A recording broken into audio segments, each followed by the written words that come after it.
We'll hear argument first this morning in Case 17-961, Frank v. Gauss, individually and on behalf of all others similarly situated. Mr. Frank. Thank you, Mr. Chief Justice, and may it please the Court. AmChem instructs that courts should interpret Rule 23 with the interests of absent class members in close view. The best way to interpret Rule 23's text requiring settlements be fair and reasonable is to align class counsel's interests with those of the absent class members. In Deposit Guarantee v. Roper at page 339, this Court called it an abuse when class members were not the primary beneficiaries of a class action. How can it be fair and reasonable for a court to endorse such an abuse? Why is it an abuse? Because practically the class members would get nothing at all. And here at least they get an indirect benefit. Well, the indirect benefit is even less than nothing. It was feasible to distribute money to class members, and instead class counsel chose to agree to a settlement that directed that money elsewhere. How much would it have come to for each class member? Each claiming class member probably could have gotten between $5 and $10 with typical claims rates. If, for example, in the Fraley versus Facebook settlement, the court rejected an all-cypress settlement. Sorry, there's an amicus brief that who's laid out pretty thoroughly the cost associated with first identifying the class, second preparing the mailing, third executing the mailing, and then processing the claims that came up with a figure of 67 cents. Now, putting aside that there may be a question about whether the trial court adequately determined feasibility, but assuming it did, why would it have been an abuse of discretion for the court to believe that processing 67 cents didn't make sense because the cost would outweigh what they would pay? Well, the district court applied the wrong legal standard. But No, I know your standard of feasibility is, can we give 10% of the class something even if nobody else gets anything? Meaning what you would like to do is select 10% of the class and pay them alone and do nothing for everybody else. Well, no, we would like to give everybody in the class the opportunity to make a claim, and in practice, a very small minority of the class would not be indifferent to the opportunity and everybody else would receive not even an indirect benefit. No, they would receive the opportunity to make a claim. They always have that opportunity. They don't have that opportunity here. As a class member, class members were deprived of that opportunity. They can opt out. They could opt out in AmChem also, but that didn't make the settlement fair. But I go back to my point, which is, are you disputing the finding of fact that under the normal application of feasibility, whether cost outweighs the payment or cost far exceeds whatever could be given out, are you disputing that? The Court never made that finding. The Court applied the Ninth Circuit's de minimis test under Lane versus Facebook, which required it to divide by the entire denominator of the entire class. In reality, settlements settle all the time for well under $1 per class member and then successfully distribute that money to the class because most class members are just simply indifferent to the opportunity for these small sums. And then is it all right to have some kind of a secret doctrine operate? For all the class members who don't make any claim? I don't understand the question, Justice. I apologize. Suppose the class members are notified and only 10% of them make a claim. What happens to the rest of the amount that was agreed upon as a settlement? First of all, in practice, I just want to let the Court know that 10% is an extraordinarily high claim rate. The claims rate is typically below 1%. But and then they're 99%. Absolutely. in the typical settlement, it's a pro rata distribution. You have a fund of a few $1 million. That's tens of millions of class members have the opportunity to make a claim. A very small percentage make the claim, and the fund is distributed pro rata to them. That's what happens in Fraley, where the number of class members making claims was so small they still had money left over even after giving every claiming class member $15, even though we were talking $9 million for 150 million class members. That's 6 cents per class member. What do they do? Do they wait until a reasonable period and figure out most of the claims are in and then divide it up? Or the settlement procedures will establish 90 days or 60 days or 120 days to make a claim.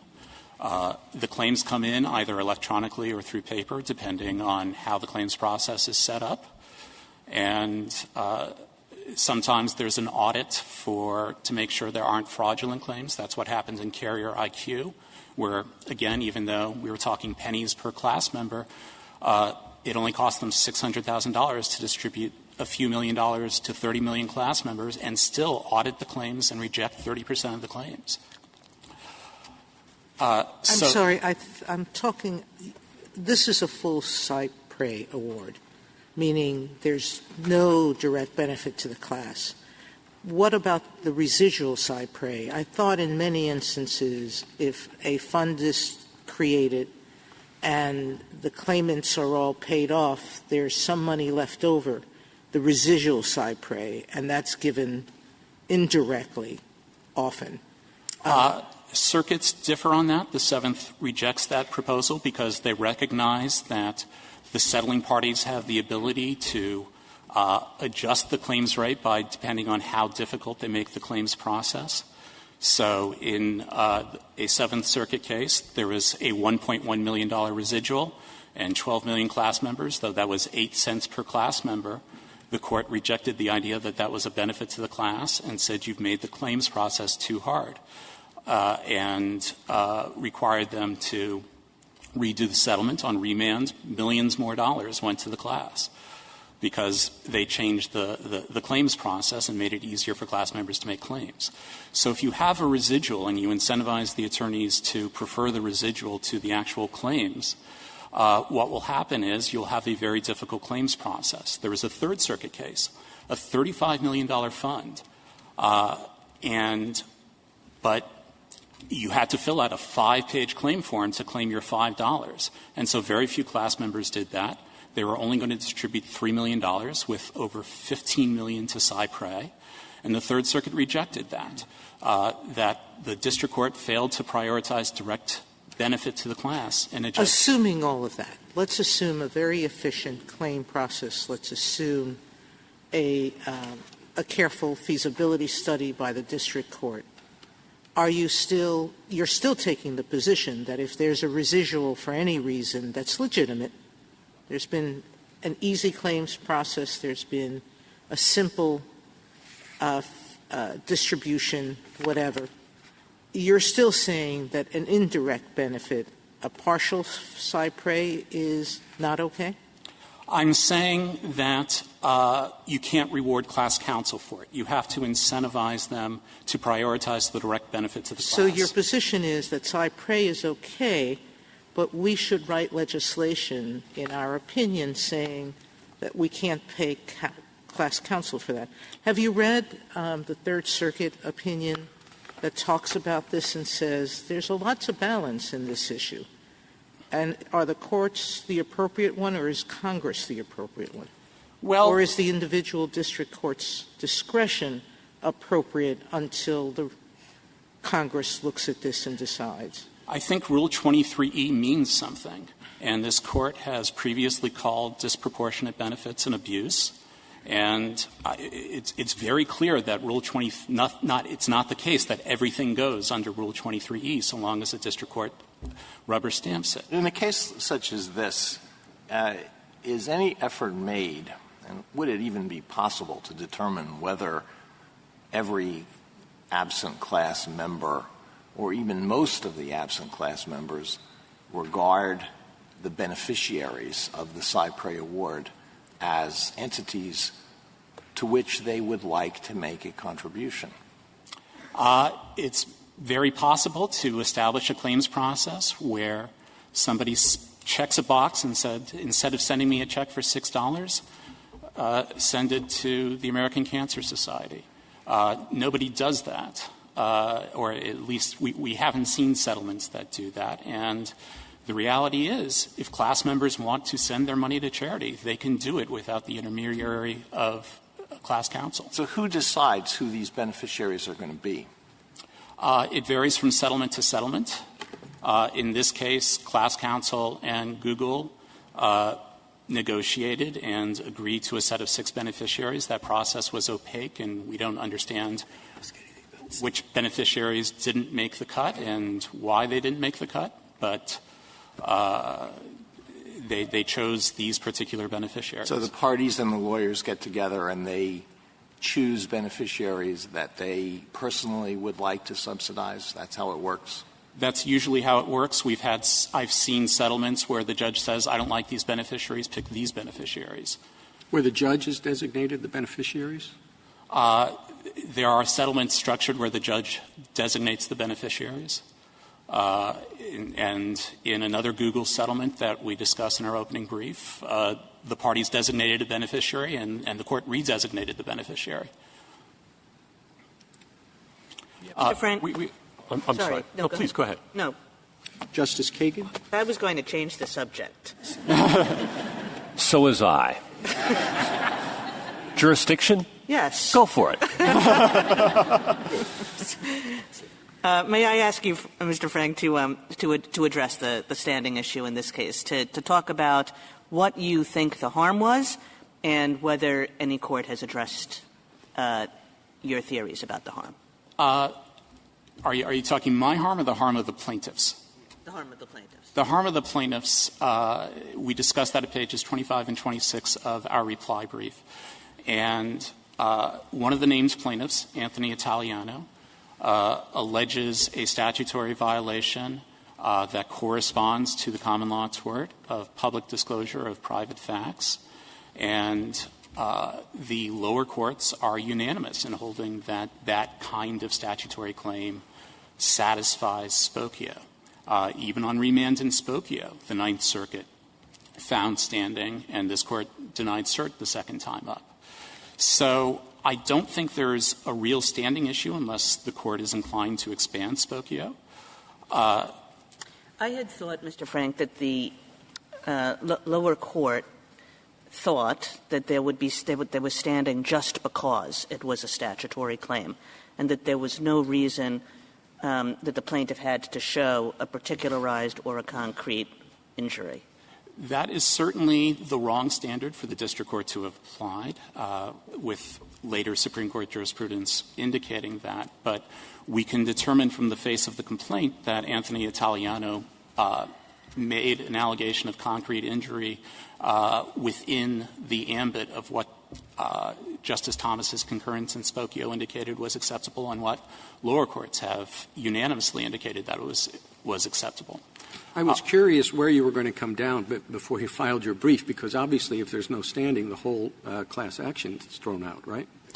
That would be correct.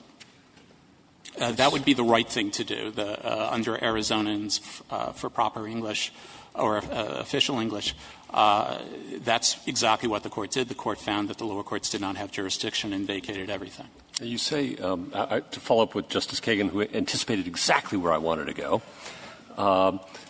you say there's an allegation with respect to Mr. Italiano that he was injured. But do we know that he was injured?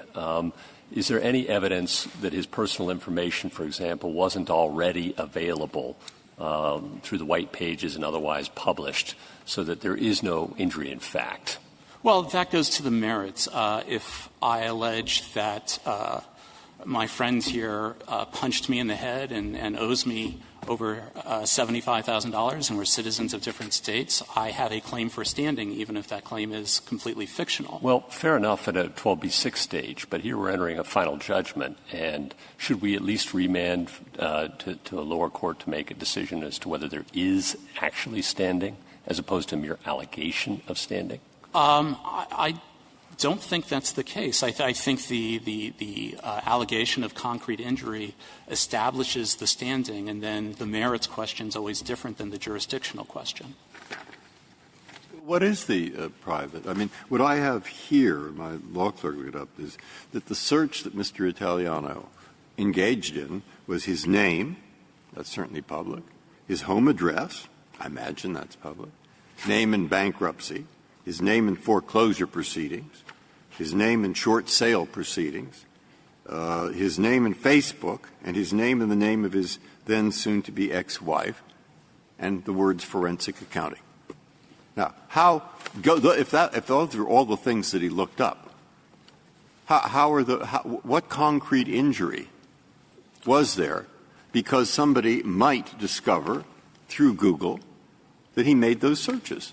I mean, I don't quite see how this is some kind of secret or private or information, and I don't see alleged anywhere how those things were heard. So I had a hard time distinguishing this from Spokio.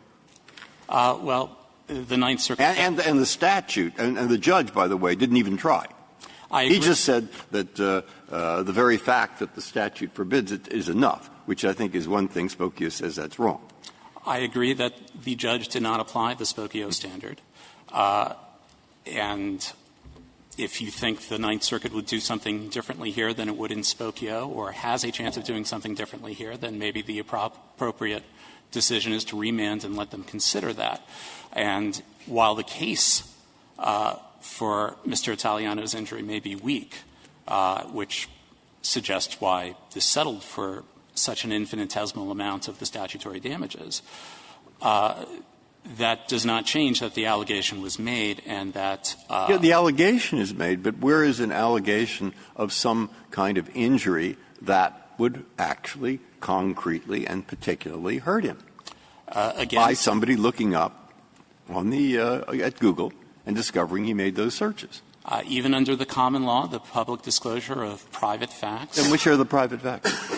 The private facts regarding the dissolution of his marriage and things of that nature. Well, again, though, I think this gets we're stuck in the same place, I think, which is that you have to assume that that information isn't otherwise available, at least in a fine. You don't want to prove it, an allegation of it. There's no allegation that that information wasn't otherwise available.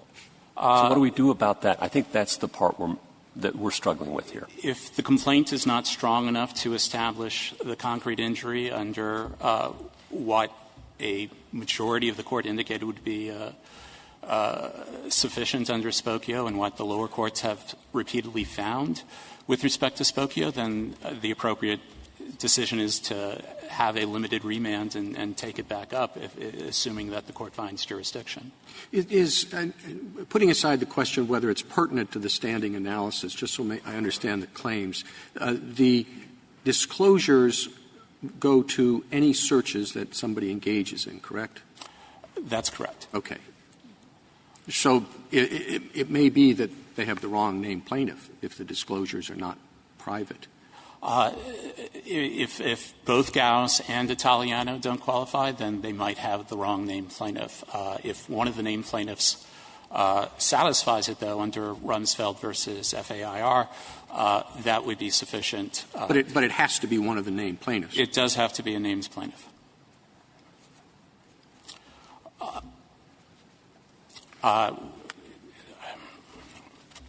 But your argument is passing standing. You're not challenging that. We're not challenging standing. We're not challenging the Court's finding. Nobody is challenging the Court's finding under Rule 23A that all the class members have common injury. The Ninth Circuit standard creates perverse incentives for class counsel to divert money away from their clients and to third parties. When courts have insisted that attorneys don't get paid unless their clients get paid, the attorneys find a way to improve the claims process and make money get to the class. Is there? I understand your fear, but as I look at the full Cypress Awards, they're rare. The list that I've looked at is, 5 in how many years? it's not as if it's occurring routinely. Number one. Number two, you do point to some potentially abusive situations, but in all those situations, it's the cases where the circuit court rejected a praise award. It seems like the system is working, not working. Well, the system will cease to work if the Ninth Circuit standard is affirmed by this Court. And otherwise, class counsel will direct settlements to the Ninth Circuit. There are 2 all-praise settlements with just Google alone that are pending, waiting for resolution of this decision. And the Ninth Circuit standard permits even $100 million settlements. How is the Ninth Circuit standard different than all the other standards? I thought the circuits had basically coalesced around the ALI 3-factor test. The Ninth Circuit rejected that. It said all that's needed is that the money is de minimis per class member, and that's at page 8 of the petition appendix. And we see that in our supplemental brief, where we point out that in a case with 1.3 million class members, where every class member is identifiable and $3 to $9 million left over, the Court said that's de minimis.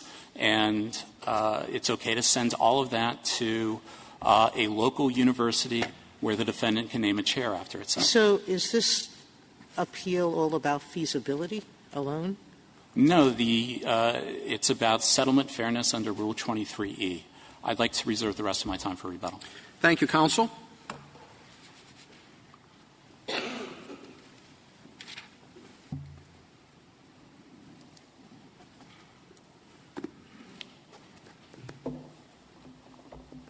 General Wall.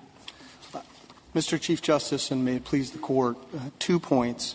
First, when the district court here resolved petitioner's objections, approved the settlement agreement, and entered it as a binding judgment that appears at pages 62 to 66 of the petition appendix, it was exercising Article III jurisdiction, which means the plaintiffs had to have standing, and the court's ordered cypre relief had to redress plaintiffs' injuries under laid law.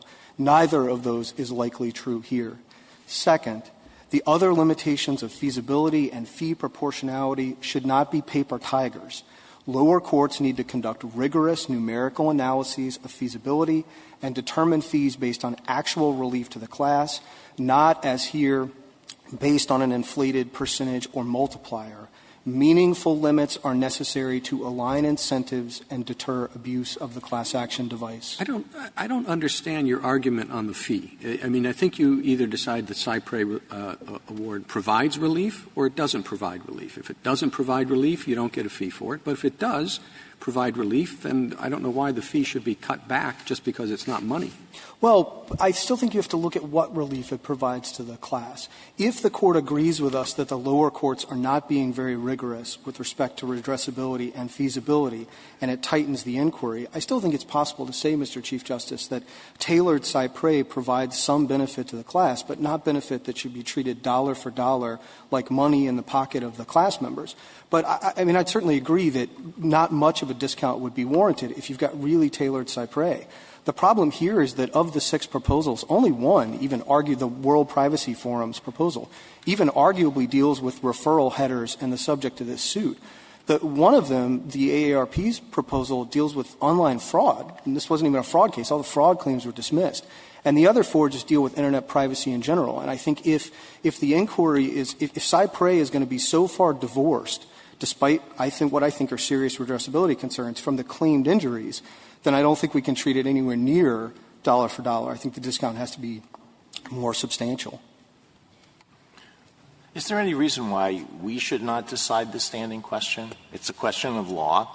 At the 12b6 stage, it's the plaintiff's obligation to allege standing. If it wasn't alleged properly, sufficiently, then we should then there isn't any standing. Why is a remand necessary? I think the Court could decide it, Justice Alito. I think it could decide it or remand. We would urge the Court to do either of those rather than dig.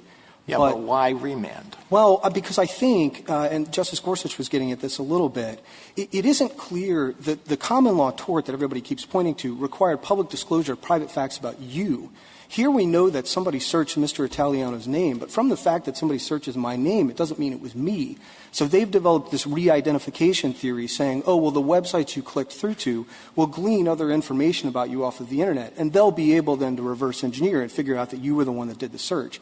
That seems pretty speculative, I think, for Spokio purposes, and there isn't a record on it, though I don't know that the Court needs one. And then even beyond that, even if you could identify that these people were the ones doing the searches, if they're searching information that's already public and they're not pointing to any other additional harm, is that harm under Spokio? I think that latter part of it is a legal inquiry that I agree. I think the Court is as well positioned as the lower court. Well, do you think that every time we get a case where there's been a dismissal at the pleading stage and a question of standing arises, we should remand it to the lower court to see whether the plaintiff might be able to come up with some additional allegations, or should we decide whether the plaintiff has sufficiently alleged standing, as the plaintiff must sufficiently allege all the elements of whatever claim is being pressed? Justice Alito, I think the Court could decide it. If the Court thinks that on the basis of these allegations it's got enough to decide the standing question, I think it could do that here. We know this on that very point. We have in the complaint, quote, there was one search that was his name, Italiano, and then, quote, the name of his then soon-to-be ex-wife, end quote. All right. Now, was the search the words? It couldn't have been. The name, there must have been a different actual search. Do we know what it was? And were the words in the search soon-to-be ex-wife? Because those words would seem private, probably. And but maybe those words weren't there. Maybe all that was there was his name and his wife's name, which I don't think is private. But so do we know? So in fairness to their theory, Justice Breyer, I don't think it's the I don't think that what they're pointing to harm is the disclosure of the information itself. I think the harm that they're claiming is the disclosure that they performed that search. I am known then to have searched for my name plus the following terms. And for the reasons the two reasons I gave to Justice Isn't that an injury? I'm sorry. Isn't that an injury, disclosure of what you searched?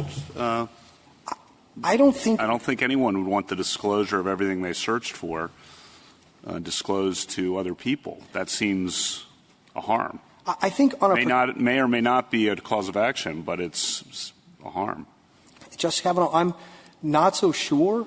At the common law, it was at least uncertain as of the second restatement in the 19th. But it doesn't have to be exactly at common law, according to the language in Spokio. It doesn't say that. No, it's just an analog. Look, I will agree with you that on a particular. Just as a common sense matter. Well, just go to plain common sense. Oh, what you searched for, if that's disclosed to other people. Yes, I think on a particularized basis, you could conduct searches, the disclosure of which would embarrass or harm you. But if all he searched was his own name, is that a sufficient harm for Spokio purposes? If it's I'm not sure that it is. disclosed to another person?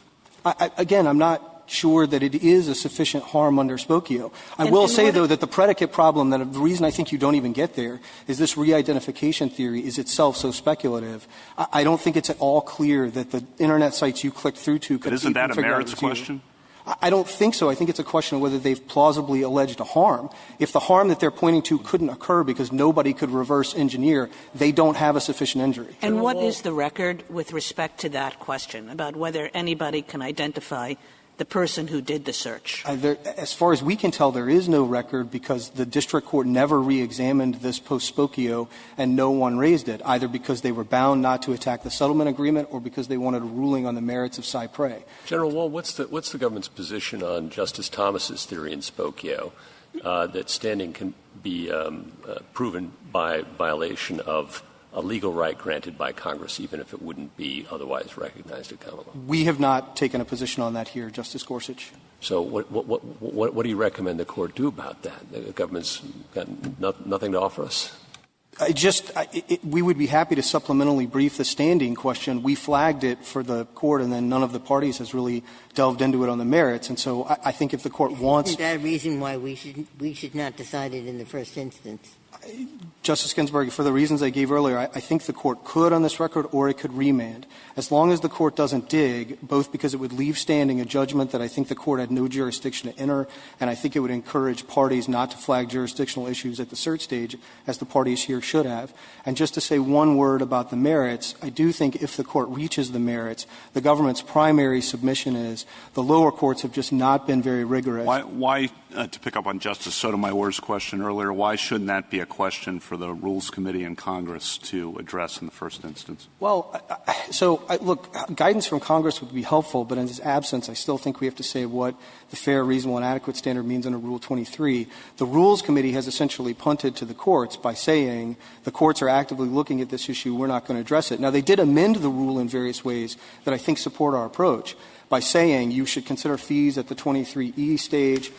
You can delay to see what the claims rate is. The Court should be looking at the claims rate. I mean, a number of the things that they've done in the amended rule, I think, are designed to tighten up the inquiry. They're consistent with what we're saying here. But they didn't directly tackle the question. They, in effect, deferred to the courts. And so what we would say is, for essentially the reasons that petitioners give, there are these three important limitations that the Court should articulate, and they should have real teeth. I think the way that respondents talk about them, as applied here, they don't have real teeth because there wasn't a real analysis of feasibility here. There wasn't a real analysis of redressability. And $950,000 in fees were bumped up to $2.1 million through a 2.2 multiplier that's essentially sort of plucked out of the air. It's just a reverse justification for taking $2 million in fees off of an $8 million settlement that didn't actually deliver any relief to the class on its specific claim here, which is that there's a referrer header that turns over my information. And all three of those seem like serious problems, and I think that it's important that if the Court reached the merits, that it tighten them up so that we don't have cypre that's completely untethered from the injury to the class and the relief that's actually being delivered. If there are no further questions, thank you. Thank you, counsel. Mr. Pincus. Thank you, Mr. Chief Justice, and may it please the Court. To the extent petitioners are arguing for a per se rule invalidating settlements where the monetary payments only go to third parties, nothing in the Rules Enabling Act or Rule 23 authorizes a flat prohibition. And as Justice Sotomayor indicated, and Professor Rubenstein's amicus brief submits, these are very, very rare settlements. But Rule 23E's requirement that settlements be fair, reasonable, and adequate does impose significant constraints, which is why I think these settlements are rare. Maybe I'll just say something about standing, because someone's probably going to ask about it. Well, go ahead. We agree with the government that there's a serious question about whether this action was ever properly in federal court, and that the standing issue has to be addressed before the court could determine the questions presented. So that means either the case should be dismissed as improvidently granted, there should be remand, or the court should decide the question. I think the question is complicated under Spokio. Mr. Italiano is the only plaintiff whose claims weren't addressed by the district court. In order for his claim, for him to have a sufficient allegation of injury, we think it depends on this re-identification theory, as General Wall indicated. And the complaint in paragraphs 88 and 95 doesn't allege, for re-identification to happen, a website operator has to get more than one search, because the whole idea is you put the searches together to figure out who's making them. There's no allegation here that Mr. Italiano, for his searches, clicked on the same website, and therefore there's really no way that the re-identification. What does Google admit it discloses to third parties? I don't know. All of us have probably done searches. If I do a search and search for men's shoes, I will immediately get all sorts of advertisements for men's shoes or whatever other product I am searching for. So what do you admit that you disclose? Well, the issue here is there are lots of cookies and other things that generate the serving up of ads to your particular computer. The question here is the referrer header, which is that the search terms, when you conduct a search, you get a list of websites. When you click on one of those sites, that site gets your search. That's the issue here. And that's not a harm? That isn't a harm? I don't think that the mere disclosure of a search without more, your men's shoes search, is not a harm because there's no disclosure that you're making the search. There's a disclosure that somebody searched for men's shoes. And could you based on what Justice Alito typed in, right? Someone searched for men's shoes. Well, yes, but not that Justice Alito. Well, that's kind of revelatory of private but not information. That Justice Alito searched for but men's my shoes. IP address. I'm not sure how not. I'm not sure how not. The reverse engineering is self-evident because he is receiving the men's shoes advertising. So somehow something he's doing is identifying his website. And given that I went into a store not long ago and without giving them anything except my credit card, they came back with my website. It seems there are lots of ways that information is disclosed that don't have to do with the referrer header. Again, we're talking about the referrer header here. There are lots of other placement of cookies in your browser and other ways that you may be served ads based on your searches. That's not the claim in this case. The claim in this but do you think that problem is going to be meaningfully redressed by giving money to AARP? Well, I think the question is, I think it is as because as if this is only a problem for elderly people. No, but AARP is not the only recipient, and elderly people you're are changing particularly. The subject, Mr. Pink, because AARP is one of the recipients. It is, and I think one of the questions that a district court has to ask is the fit between the recipients and the harm alleged in the complaint and the plaintiff class. Here, the plaintiff class was everyone who used Google in a very long period, 129 million people, basically everyone on the Internet in America. It is a fact that elderly people are less knowledgeable about privacy and their vulnerability on the Internet than other people. And so having part of the award be designated for that group, we think, meets that fit. Especially including a group that engages in political activity, having nothing to do with the inability of elderly people to. Well, this grant had nothing to do with political activity. That AARP, like the other recipients, had to submit a proposal, and the money was specifically for that proposal. May I go back, Mr. Pincus? You talked about the re-identification theory, and I'm not quite sure I understand it. So could you tell me the technology that I need to know to understand it, and what plaintiffs would have to show to prove their own theory of harm? Well, I think this is one of the reasons why more information, either rebriefing here or a remand, is necessary. But what would have to be alleged would be that enough referrer headers went to a single website operator that that website operator could combine them and say, aha, I can now figure out that this is the person who made the search and tie the search terms to that person. I'm not sure that would be enough. The restatement, Section 652H, seems to indicate that actual or imminent damages are required for privacy violations. In other words, the mere revelation of facts at common law in the 1960s was not enough, let alone that's a merits in 1787. Question. I don't think so, Your Honor. I think that's We're just talking about harm, and you don't have a mini trial on whether the harm sufficient for standing is proved. I think that standing. There are two ways that standing can be contested by a defendant. One is based on the allegations of the complaint, whether they're sufficient, and the second is whether the allegations of the complaint are in fact backed up by real facts. Both of those are preliminary inquiries at the standing stage. In this case, Google filed a motion to dismiss Mr. Italiano's claim when the final consolidated complaint was filed. The district court didn't act on that motion. But I think the question whether the Spokio question, whether there's concrete harm, has two components. One is the kind of harm that's generally recognized? And then if it's not, the question is it an intangible harm that because of its recognition at the common law or because of what Congress may have elevated makes it a harm that's actionable? And I think under the Stored Communications Act, there's a real question. It's an act that both requires that a plaintiff be aggrieved, and it's an act that two circuits have said requires proof of actual damages to recover. And so I think there's a very significant question about whether that act could be said that in that act Congress could have been said to elevate that harm. Would the following make sense if we get to the merits? Professor Rudenstein's brief, I'm referring to that, it's interesting. Could we say something like this? Where the actual plaintiffs received something significant, so there were, then quite often there is money left over a little bit, some or sometimes more. But where, and in those circumstances you apply the ALI four-step thing and just do it and be sure it's done. But where they get nothing, under those circumstances, while we wouldn't say never, what's happening in reality is the lawyers are getting paid, and they're making sometimes quite a lot of money, for really transferring money from the defendant to people who have nothing to do with it.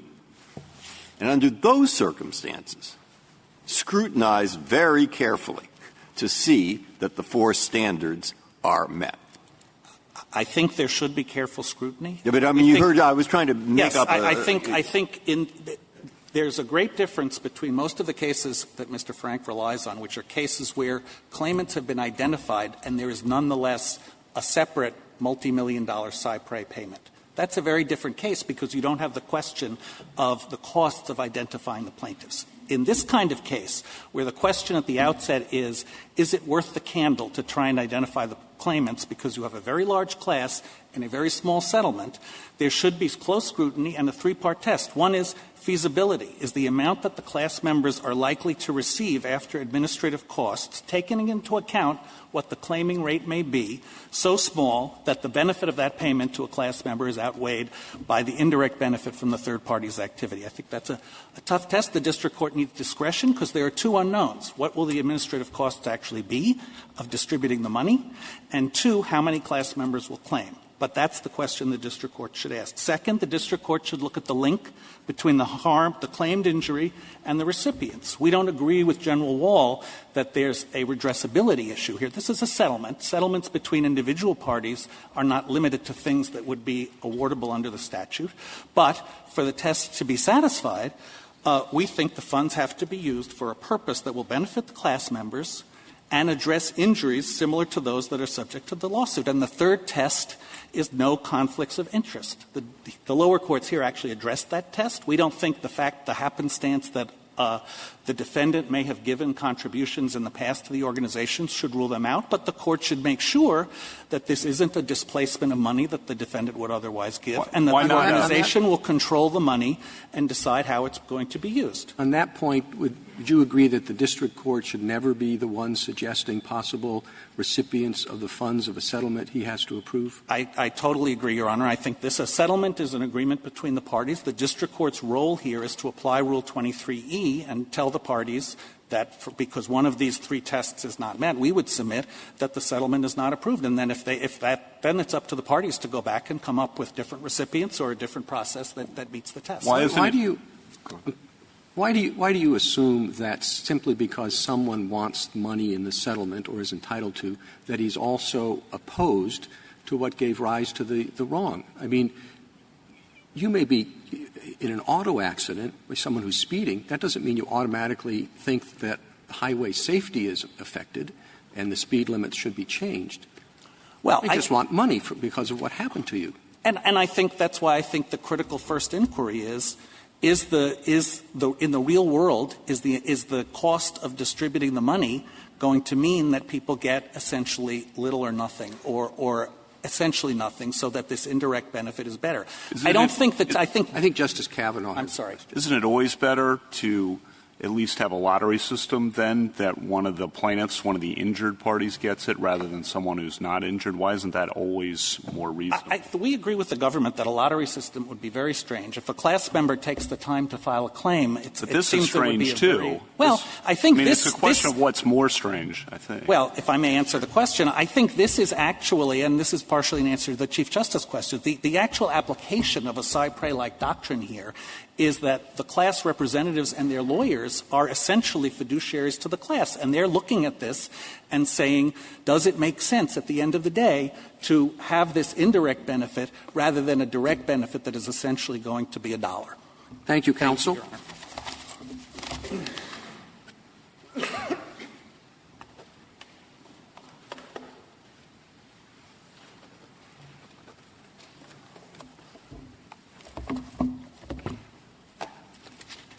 Mr. Lamkin.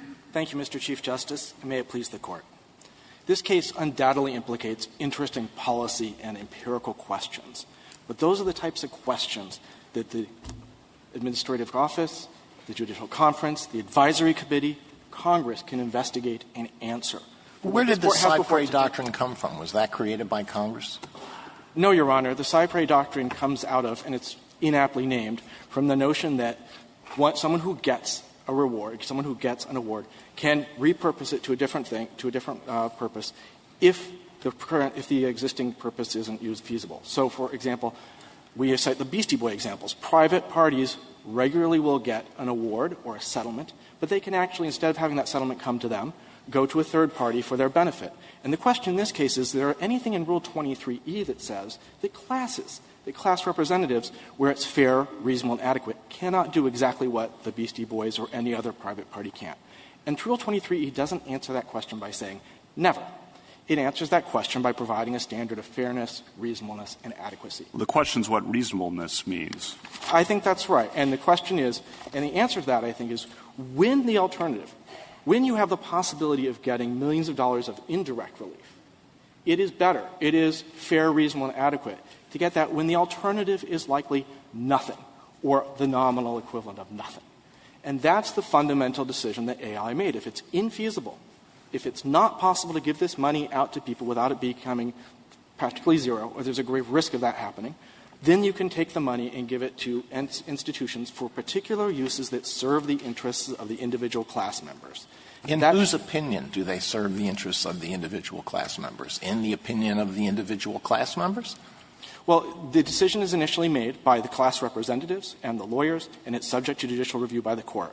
And that in this case, rather than simply giving money to – and frankly, this is an issue that's not before the court because Petitioner didn't challenge the requisite nexus between the recipients and the interests of the class members. But turning to it anyway, in this case, specific proposals were provided, and those proposals are actually quite closely linked to not just the injury that occurred here that underlies both the cause of action and the actual complaint, but also the specific – But there was the appearance, as the district court said in the hearing, the appearance of favoritism and alma maters of counsel. Your Honor, I think in this case the district court acknowledged that there was the potential of conflict. He did what a district court should do. He took evidence. He heard from counsel live in court, including the statement, I got my degree from Harvard, and that's simply the end of it. He reviewed detailed proposals, which carefully calibrated the money to specific harms, the impact of search terms and disclosures and third-party data flows. And the district court found, quote, no indication that counsel's allegiance to alma maters factored into selection. Well, don't you think it's just a little bit fishy that the money goes to a charity or a 501c3 organization that Google had contributed to in the past? So, Your Honor, remember, because we're in the high-tech area and we're in an emerging area, there's only so many organizations that are going to have track records of this. And so it's not at all surprising. I bet there are other organizations active in the area that Google had not contributed to in the past. And many were included here. But one of the critical things is, while Google was involved, and this is at the page 40 of the Joint Appendix, was involved in identifying potential recipients. Counsel for the class, not Google, vetted the actual proposals. Class counsel, well, I know, not but Google, the allegation, determined which recipients. The allegation is that counsel for the class and the defendant are working together because no money is going to anybody else. It's just going to counsel for the class, and that Google, for its part, as part of the deal, I'm not suggesting that's what's going on, but the allegation is as part of the deal, they get to give money to their favored charity. And the district court looked at it and understood that Google's role ended at selecting potential recipients. It had no role in identifying who got how much money either. And the district court heard from counsel and said, look, it's not just an accounting court change. And the court responded, I appreciate that. And that's at Joint Appendix 135. Google's own counsel explained to the court that if you look at the detail of these programs and the lack of Google's involvement in the development of the programs, it rebuts that. That's Joint Appendix 155. If you look at the actual recipients, these are not necessarily flattering recipients for Google. There's two of them that referred Google to the FTC, resulting in a $17 million fine. One of them is dedicating its money to, among other things, auditing from outside the Google ecosphere, Google's compliance with privacy policies. And each of them, which is where I was going just a moment ago, is specifically directed to not just privacy on the Internet, but what happens when you do searches. For example, the Berkman Center. The appearance problem here, which has happened in many cases, is symptomatic of a broader question, which is why is it not always reasonable, more reasonable, in this situation, which is a difficult one, to try to get the money to injured parties either through pro rata distribution or some kind of lottery system, imperfect or strange as that may be. It seems to me potentially less strange, or why isn't it less strange, than giving it to people who weren't injured at all, who have affiliations with the council, and who in many cases don't need the money. Your Honor, in terms of what the standard is, yes, absolutely, the priority is to give the individual class members money. That's the number one priority. And only when it proves infeasible to do that can you go to a cypre result. And in this case, and I'm turning the court to pad up 47A, the district court actually found, he looked and said, the cost to do claims processing, cost to do claims forms, cost to do distribution, and said it's clearly infeasible when you look at those factors. How about a lottery versus this? So the lottery doesn't really help much for two reasons. First, you have to go and identify the class members in order to determine who do you give your lottery tickets to.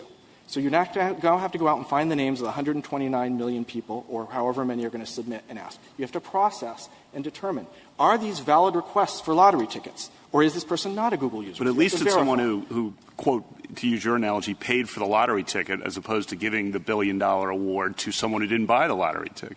Well, I think that's to use your analogy. It's a little passing strange to start to use all of the money, virtually all the money, to actually set up this lottery process, to accept all these claims, administer that process, and then exclude the vast majority of the class and say, and we're going to take some people who are injured and are entitled to money, and we're not going to give them their money. We're going to give that money to somebody else because they won the lottery. It's just a little unseemly, in addition to being grossly inefficient, because the only thing it reduces, it doesn't reduce claims administration costs in terms of accepting claims. It doesn't reduce claims administration costs in terms of the vetting the claims.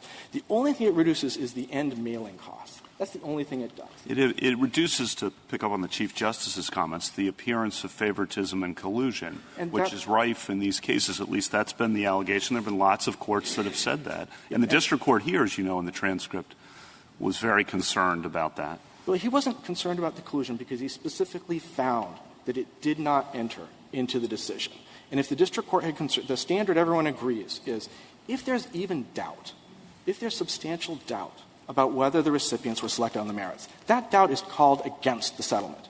It's called in favor of trying something different. But in this case, the Court of Appeals and the district court both applied that ALI standard and both determined that after looking at all the evidence, after looking at the detailed proposals, after hearing from counsel, after doing all that, there wasn't that substantial doubt.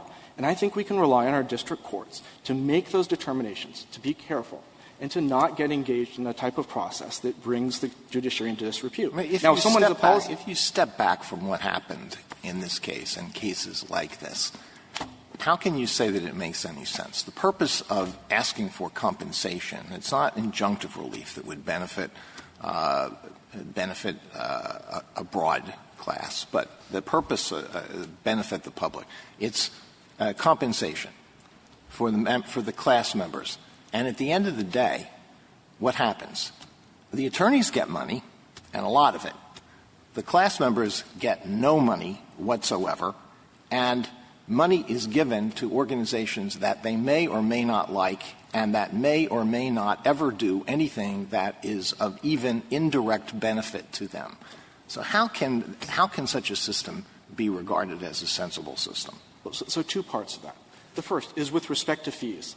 And we don't, because that's Rule 24H, a reasonable fee adder, we don't think that's before the court either. But with respect to fees, it's well established that a court can reduce attorneys' fees if it believes that the cypre distribution is less valuable to the class than its cash equivalent. It just happened that in this case, the district court heard objectors' arguments and said that he did not agree that the fees and incentive awards are inconsistent with the value of the class benefit, specific finding on PEDAP 60. Moreover, class counsel's request is not disproportionate to the class benefit. So this is a situation where district courts on the ground can value what is the cypre benefit, and they make a determination. Is the fee disproportionate result? And they can reduce it. And, in fact, they have in the past, in a number of cases, reduced fees because it's a cypre distribution. The second part, Justice Alito, is that somehow this distribution doesn't benefit the class. But this isn't a case where you simply take money and give it to charity that happens to be in a space that's similar to or occupied by the underlying injuries. There are specific proposals here with a very close nexus. The injury here is that search terms are given out, and I'm going to come back to standing in a moment if I have enough time, but the search terms of individuals are given out to third parties without their consent. And the Stored Communications Act is very clear. It's not illegal to give out that information if there is consent. And both the prospective relief, the modifications to Google's FAQs, and all these organizations are working towards making sure that the public is properly notified that this is the consequence of entering potentially extremely personal information, what your worries, your concerns are, into that search box will do. So it is not at all, even remotely the case, that this is not benefiting the class. This is targeted precisely the type of injury and precisely the type of problem, privacy invasion, that class is subjected to. You started with what for me is a very good point, which is why is this for us and not for Congress and the committee. But on the other hand, the retort to that is that the committee thinks it's for us. And maybe Congress does too, because reasonable gives common law-like power to the courts to figure out, to put limits on these things. So how can we rely on Congress and the committee if they're thinking the court's going to do it? What the court has before it is the text of a rule. And the one thing the court can't do is substitute some categorical rule that it thinks more efficient or better than the rule itself. We have to apply the rules. But isn't that what courts do all the time with the word reasonable, is over time apply, learn from experience, and then draw sometimes bright-line rules? As in Rule 23H, where it's a reasonable fee, courts typically fill reasonableness with factors and considerations. They typically don't substitute a different test, such as to say cypre is never fair, reasonable, and adequate. Mr. Lamkin, I'm sorry, please. No, and it certainly should be fair, reasonable, and adequate when the alternative is nothing. Could I ask you to address standing, please? Yes. Okay. So turning to standing very quickly. Look, neither court below addressed the Stored Communication Act or the other 4 causes of action under the standard of Spokio. Very few courts have. There's a dearth of authority on it. So this isn't a situation where the court should be going out on its own and addressing the issue without the benefit of the viewpoints of other jurists, without the benefit of the refinement that occurs when the case comes up from the lower courts. They simply didn't apply that standard. So the court has 2 options in our view. One is to remand. The alternative is to dismiss as improvidently granted. If the court were inclined to think it might grant again, I think that remand would be the right answer. But this case is so rife with vehicle problems that I think the proper answer under the circumstances is to dismiss as improvidently granted. But that aside, that is in the court's discretion. Turning to the merits, if the court were to be the first to address this, you take an extra minute on standing. Okay. If the court were to be the first to address these Stored Communications Act under Spokio, since the framing, the rule has been that disclosure of another's communication without their consent is actionable. And the court can look to the Justice Story's opinion in Folsom v. Marsh for that. Even the recipient of a letter was not permitted to disclose that letter without the author's permission. This, in Bartnicki v. Vopper, that issue was thoroughly briefed by the United States, among others, and the court in Doe v. Chow recognized that for privacy harms, they're often actionable without specific harm, that the damage is presumed. Congress is entitled to make that same judgment. In the alleged injury here, am I correct, is that a third party will know that a particular person did the search. It's not simply the nature of the search. Is that correct? I think that when it's associated with you, that is an injury. But merely disclosing your letter, even if it was an anonymous letter, to a third party, I think that would have been actionable at common law. That would have been actionable before the framing. But Congress did make the judgment in this case that even without individual actual harm, that the presumed harm is insufficient because it gave as damages not just actual harm, it gave as damages the wrongdoer's profits. There's entitlement to recover the wrongdoer's profits, which again is consistent with the common law. But this is an extraordinarily complex issue. You have to go deep into history. That in the pageant pages we had, we didn't. I think under the circumstances, the right answer for the court, given that this is a jurisdictional question, is to dismiss or is to remand or dismiss as improperly granted. Thank you, very counsel. much. Mr. Frank, you have 3 minutes remaining. Thank you, Mr. Chief Justice, and may it please the Court. My friend is alleging that the district court made factual findings that it simply did not reach because it believed its hands were tied by the Ninth Circuit precedent. It did not look at the potential conflicts between Google and the recipients because in Lane versus Facebook, the Ninth Circuit approved a settlement where Facebook gave to a charity created by Facebook. It did not look at the difficulty of distributing to some class members because the Ninth Circuit has a de minimis standard. And as we discuss at page 22 of our reply brief, what the district court found was that it would be too hard to distribute to over 100 million class members. We don't contest that, but that's not the standard under any other court. So returning to the question that a number of justices raised, why not leave this to Congress? And I return to the example of State Oil versus Kahn, where the court was interpreting restraint of trade under the Sherman Act. And not only was it interpreting that, but it already had a 3-decade-old precedent, Albrecht, that it was being asked to reverse. And Congress had specifically considered the rule in Albrecht over those 3 decades and had never acted on it. Yet in 522 U.S. 3, State Oil versus Kahn, the court unanimously reversed Albrecht and came to the economically sound conclusion about the way to interpret restraint of trade. And we have courts here that are already importing a proportionality requirement into the reasonableness and fairness inquiries. And at no point do my friends indicate that Pearson versus NBTY, the Seventh Circuit decision, is wrong, or why it's wrong, or why it is not the superior rule here. And as we document in our opening brief, when courts demand that counsel is faithful to their fiduciary obligations, counsel responds to those incentives. The Ninth Circuit's rule creates incentives for class counsel to argue that it's too hard to get money to the class. And in fact, the de minimis rule would take many settlements that are settling now for less than $1 per class member, for less than $2 per class member, that distribute tens of millions, even over $100 million to class members. It's now appropriate under the Ninth Circuit's rule to take all of that money and give it to the defendant's favorite charity or the plaintiff's favorite charity.